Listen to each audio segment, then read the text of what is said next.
ओम अहिंसा परमो धर्म। अहिंसा को परम धर्म क्यों कहा जाता है? अहिंसा का अर्थ होता है दूसरे को मन, वचन, कर्म से कष्ट न देना, दुख न देना अहिंसा कहलाता है। तो अहिंसा का यह अर्थ नहीं होता है कि दुष्ट को सजा न दो, किसी रोग की पीड़ा को देखते हुए रोगी का इलाज न करो, ऐसा नहीं होता।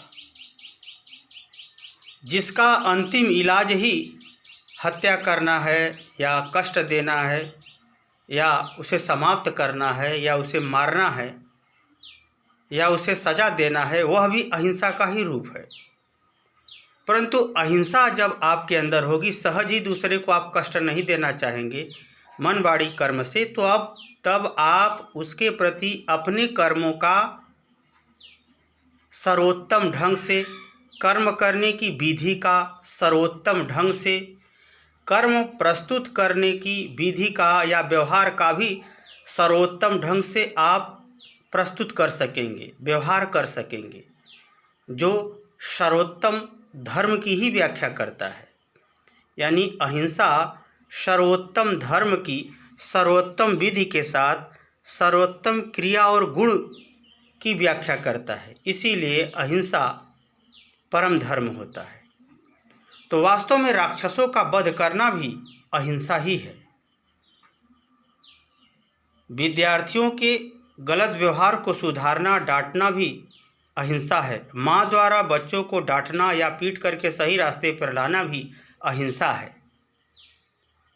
अहिंसा के जब आप व्यापक अर्थ को समझेंगे, तब आप अहिंसा के धर्म का पालन करते हुए अपने कर्म को सही तौर तरीके, सही नियम व्यवहार के साथ सर्वोत्तम प्रस्तुति दे सकेंगे। इसलिए अहिंसा परम धर्म है। इसलिए हर तरह से विचार करके ही आप अपने कर्मों का निर्णय लें, जिसमें धर्म, सत्य, न्याय के दृष्टिकोण से किसी को कष्ट न हो। अधर्म, अन्याय, अनीति के दृष्टिकोण से कष्ट होता है तो वह भी अहिंसा ही है। अहिंसा को पहचानिए और इस अहिंसा को अपने जीवन में जितना ही धारण करते जाएंगे, उतना ही पवित्र ज्ञान, बुद्धि, व्यवहार और चरित्र होता जाएगा। आप एक दिन उत्तम व्यक्ति सिद्ध होंगे। बात समझ में आई हो तो ज़्यादा से ज़्यादा शेयर करें। हरिओम।